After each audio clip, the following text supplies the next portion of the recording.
Friends, என்ன பண்ணுறீங்க? காலையில் எழுந்திரிச்சின்னு எனக்கு வேலைங்க. காலையில் எழுந்திரிச்சின்னு எங்கள் பாட்டியை குளிப்பாட்டுவோம். குளிப்பாட்டி விட்டுன்னு பேஸ்ட்டு ப்ரெஷருக்கு குளிப்பாட்டி விட்டு அதுக்கு பொட்டுக்கிட்டுலாம் வச்சு விட்டு குழந்த மாதிரி அது எல்லாமே ரெடி பண்ணி படுக்க வச்சுட்டு டீ போட்டு கொடுத்தேன், காப்பி போட்டு. இப்போ வந்து அதுக்கு வந்து சாப்பாடு, அதாவது எப்படின்னா இது சேமியா வந்து நீங்கள் வந்து சேமியா வந்து எப்படி செய்வீங்கன்னா இப்படி சும்மா அள்ளி வெங்காயம் தக்காளி வச்சு இப்படி கழுவாமல் வைப்பீங்க. நாங்கள் வந்து சேமியா வந்து இங்கே பாருங்கள், வெங்காயம் கட் பண்ணி வச்சுருக்கிறேன். வெங்காயம் கட் பண்ணி வச்சுருக்கேன். இங்கே பாருங்கள், வெங்காயம் பெரிய வெங்காயத்தை கொஞ்சம் இருந்தால் சின்ன வெங்காயம் பெரிய வெங்காயத்தை கட் பண்ணிக்கோங்க. ஒரே ஒரு சின்ன தக்காளி பழத்தை போட்டுக்கோங்க. ஒரு பச்சை மிளகா, 2 கருவேப்பிலை போட்டு கடுகு போட்டு இப்படி தாளிச்சுங்க. இப்படி கிரேவி மாதிரி வெந்ததில் இப்போ கழுவி வச்சுக்கனால இதில் வந்து 1 டம்ளர் தண்ணி தான் ஊற்றணும். புரியுதுங்களா? 1 டம்ளர் தண்ணி. இதுக்கு மேலே தண்ணியெலாம் ஊற்றக்கூடாதுங்க, கொழன்னு போயிடும். ஏன்னா சேமியா வந்து சாப்பிட்றதுக்கு உதிரி இருந்தால் அது டேஸ்ட்டு வரும்.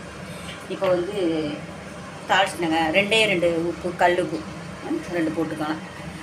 இப்போ இதுக்கு வந்து ஜீனி போட்டு சாப்பிட்லாம், இல்லை வேணாம் அப்படின்றவங்க வந்து சும்மையே அது வந்து சாப்பிட்லாம். இப்போ இதுக்கு போட்டேனாங்க. இப்போ வந்து லைட்டாக அப்படி கிண்டி விட்டால் இது வந்து கொதியும். இப்போ அது கொதிகிற கண்டிஷன், அந்த கொதிகிற இதில் வர்றப்ப இப்போ நான் அந்த பாருங்கள் சேமியா பண்ணல. இங்கே பாருங்கள் ஃப்ரெண்ட்ஸ், இது சேமியா வந்து நான் வந்து இப்படி கழுவி வச்சுக்கோங்க. கழுவுன இப்படி உதிரியாக இருக்குங்களா? நல்லா இருக்கா?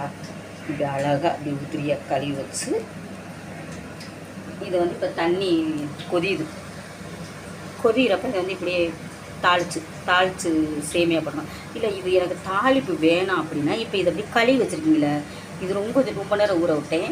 இப்போ நீ வந்து கழுவி வச்சு லைட்டாக அப்படி கழுவி 2 இடம் கழுவி அழகாக எடுத்து வச்சு நம்ம இட்லி பாத்திரத்தில் இப்படி அழகாக அப்படி வச்சு விட்டு பால் ஊற்றி ஜீனி போட்டு சாப்பிடுவோம். அதுவும் ரொம்ப டேஸ்ட்டாக இருக்கும். அந்த சேமியா ஜீனி போட்டு இனிப்பு சேமியா அது ரொம்ப டேஸ்ட்டாக இருக்குங்க. இப்போ எனக்கு இதான் எங்கள் வீட்டை பார்த்துக்குங்க.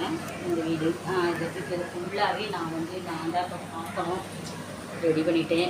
இங்கே பாருங்க, கரெக்டாக டைம் ஆயிடுச்சு. எனக்கு இது இட்லிக்கு உளுந்து ஊற போட்டிருக்கிறேன் ஃப்ரெண்ட்ஸ், அரிசி ஊற போட்டிருக்கேன் ஃப்ரெண்ட்ஸ், பார்த்துக்குங்க. இட்லி அரிசி ஊற போட்டிருக்கேன். இதை ஆட்டி நைட்டுக்கு வேணும், நைட்டுக்கு இந்த வேணும் டிஃபன், அதனால் இப்போ ஊற போட்டிருக்கிறேன். இப்போ வாங்க ஆயிடுச்சு. இப்போ இப்படி அழகாக உதிரியாக போடணும். போட்டாச்சு